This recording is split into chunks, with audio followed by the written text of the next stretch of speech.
So, ladies and gentlemen, welcome to our Rahu video transit for this year, although a small part, which is Rahu transiting in Ardra nakshatra. And just to give you bullet points, since everybody wants to rush to the bullet points, Rahu is the one that's causing the coronavirus. Rahu is the one that is going to find a solution in Mrigashira. You guys need to, always be prepared.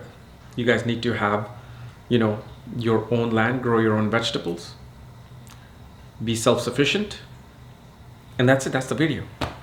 So you can actually end this right now and you're good. Okay, but if you guys want to know details of it, well, for that, I think we might have to sit down. So I think we should sit down. Okay, I am sitting down now. So Rahu this year is the catalyst of causing coronavirus, especially in the nakshatra of Ardra, which gives me a segue into my new courses on my academy, Magha Vedic Astrology Academy, which is planets through ascendants. And I'm going to start this course from March 10th next week. And I'm actually going to bring a lot more things than what I even said to my students who have joined already. I'm going to bring additional information. You will see. It'll be interesting. So if you want to join the course, the link is in the description and in the comment section. Or you can check out the links here under the shop section at the very bottom. And you'll also find my books, reports, consultations at this link. Now, Rahu, it is very simple, guys. Rahu is viruses. Rahu will always bring in viruses. Rahu is viruses, okay? And Ardra, what is Ardra? Ardra is poison. It is the poison that Shiva drank, Rudra drank. So it's all that more obvious as to why something like this would take place. And the thing is, Rahu is in the sign of Gemini. Okay, so it's in the sign of Gemini, and Gemini represents hands. Okay, and what is the main thing that everybody's saying? Don't shake anybody's hands. Wear gloves. Don't touch this. Don't touch that. It's been like a key theme. Yeah, whatever SARS or there was that other virus that happened a couple of years back or 3 years back. Never really said so much, but in this one they're really emphasizing on hands. So obviously we can see because Rahu is in Gemini. Now mid-April or end of April, some April, Rahu is going to transfer into the sign of, into the nakshatra of Mrigashira. And Mrigashira is what? So Rahu Ardra became the poison. Mrigashira is Soma, Chandra, Soma, Som juice. Som juice, back in the days, even now, very rarely in the Himalayas, is used to open up certain connections in your brain that helps you to connect with the astral, multidimensional astral world. That's what Soma is. It accelerates your journey towards, being one with the divine, one with the omnipresence. But Soma is really known as the elixir of life, the strength. This is what Indra loved. And see, I've got all kinds of Soma juice back there. I keep my stack just like Indra. So the problem is happening now. Once Rahu moves into Mrigashira nakshatra, that's where the elixir will be found. Now, one interesting thing about this is I was out on dinner with my wife and Joni Patri and her husband this last week, and she was telling me how major events have occurred with Rahu Ketu in Gemini and Sagittarius.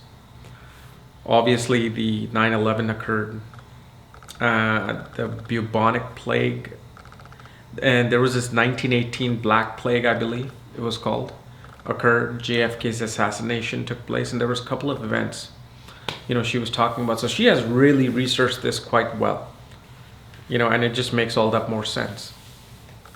Now, what is, the solution? Well, forget about the solution first. Actually, I am glad this occurred. I am glad this happened, because this is the reason why Rahu and the planets transit and do things, because they are always trying to teach us something. So what is the biggest lesson here with Rahu? And you're seeing this. You're seeing this now happening. And from this day onwards, from this point onwards, everybody's going to be changed. How? If you guys are watching the news online or on your TV, you will see how many places around the world, especially US, in certain states, people are like grabbing things, grabbing all the basic necessities, toilet paper and food and water and this and toiletries and whatnot. And some people are not paying attention to this at all. Some people are, left with nothing. So what is it that this moment is teaching you? Number one, be always prepared. You should always have, at least 2 to 3 months worth of backup in your home. Whether it's water, canned foods, toiletries, anything that you need to survive, which is mainly food and water. You should always have that. Number two, this is going to drive people. This particular event is going to drive people to live off grid. People are going to look for solution. Not everybody's going to be able to do it though. Not everybody's going to be able to do it. But most people who have the capacity will look to be in off the grid places, having a place where they can grow their own vegetable. So when you go to the market and everybody has ransacked everything from the tomato to ginger to garlic to antelope, whatever it is, you are able to have that on your own land. You can have body of water in your own homeland, storing rainwater, growing vegetables. People are gonna start thinking about this particular process, having solar power. So that means you're not even relying upon general electricity. Internet is the very last thing. The first thing is you're stable, you're surviving. Whether you have your livestock, whether you have your own farming capacities, you are there without dealing with any kind of nonsense of relying on products from China or products from here or products from there. Because if they're not there, you're stuck. That's the biggest thing that this is going to change from this point onwards. Many people, first of all, most people who can, will, and should, save, have decent amount of backup. But other ones who are a little bit more maybe able to, financially, will be going and buying lands in different places, building their homestead, started growing crops. They will look for a way to be at this place as their main, primary residence where maybe they can travel. But even though people who are in the city, they too are going to start thinking and planning. Why? Because Rahu is in Ardra. Ardra is the Aghori. Aghori is naked, not even, a piece of cloth around their waist. They're just naked. And they put ash, whether it's of a dead person or it's just that some other ash from incense. Because the thing is, they're not wild cannibal, human beings. They're the most highest of intelligent scientists you'll ever meet. Some of these Aghoris, 75-year-old, 80-year-old Aghoris there, are probably have more insights into theory of relativity than even Einstein did. And they're just quiet about that. They don't talk about that. I mean, you want to know about real India? Read the book Apprentice to an Himalayan Master by Sri M. You'll see the beauty of nature and beauty of being natural. So what's happening right now, Rahu is kind of showing its eclipse, because Rahu is representing eclipse. It shows that it wants to put the world under these impressionable vision of Aghoris. That you need to be wild. You need to let go of cell phones, let go of, all kinds of things in your life. And of course, not cell phones. I think I sound a little too dramatic here. Yes. But what they're trying to say is that if you don't connect with nature, if you do not know even the basic 101 farming of how to plant something, grow something, and feed off of it, you're not living.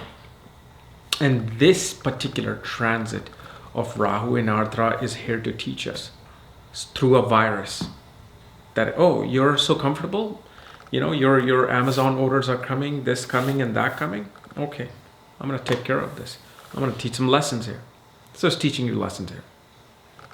But again, this is nothing is ever going to be long lasting. And this is going to be finding its solution. Although, look, Rahu is going to be in Mrigashira from April all the way till 2021. Until some point, I haven't looked at it yet. But so solution is going to come, but it's not going to be immediate. But it will be there. But, till then. Now, as far as remedies are concerned, and this is something I'm not promoting because it's already out there. And it's something you should look into, and talk to the person who actually manufactures it and builds it. But if you have read the book, Autobiography of a Yogi, where Sri Yukteswar, in one of the chapters, actually quite a few chapters, where he advised Yogananda and some of his friends to wear something called astrological bangle. Now, it's a bangle simply made of 3 wires, 24 karat gold, fine silver, meaning 99% silver, and copper. And they're twisted together to make a bangle. And if you see some of the pictures of Yogananda, he's wearing the bangle here, wearing the bangle here, wearing the bangle on his wrist. That's something Sri Yukteswar always advised to, regarding health issues and diseases and illnesses, because he always said planets are about to take an unfavorable turn in your life. So might as well, you should do this. And he did it. He didn't believe it. But when Sri Yukteswar said, this is where it's going to happen, boom, it happened and it occurred. And Sri Yukteswar, and I'm paraphrasing here, said that, if life provides certain shortcuts, as a human being, you should use it. Why not? And, this particular bangle not only has helped people to protect themselves, but also to help them even in meditation, because it's kind of like, I forgot exactly how it explained, but it's kind of like, it like electrifies your body. So when the body is electrified, anything in the body that is not needed gets electrocuted. That's what the thing is. And obviously these 3 metals are represented by 3 planets, which is Sun, Moon, and Mars. So there's some intertwined link with that. I haven't researched it, but that's one of the things, in terms of, since we are talking about like coronaviruses and all that. But again, this is something you want to do if you want to do it. The thing is, it can get really expensive. I actually tried looking into it today, and the cost was between 2,000 and 3,000. And of course, I understand because of the price of gold. There's like literally 1 ounce of gold in that bangle. So, yeah, if you can do it, please look into it. I'm gonna wait. But literally, like I said, when April comes and Mrigashira Nakshatra starts, the Soma, Rahu will be in search for Soma. And it's so funny, Rahu and Brixara, because Rahu's the one who wanted to drink the Soma and stole the Soma. So yeah, solution will come, but it's not going to be immediate. But like I said, just start thinking ahead as a human being. I myself, got 40 acres of land for myself. And one day, hopefully I can be there and just live in complete, pure, natural, nature-filled ambience. So I'm planning on these things. So anyway, if you're new to my channel, subscribe below. And if you want to know where your Rahu is going to be transiting in Gemini or in Brixia and all the other astrological details, my books, reports, consultations, check out the links here, including my link to the Academy. Otherwise, we'll see you later. Bye-bye.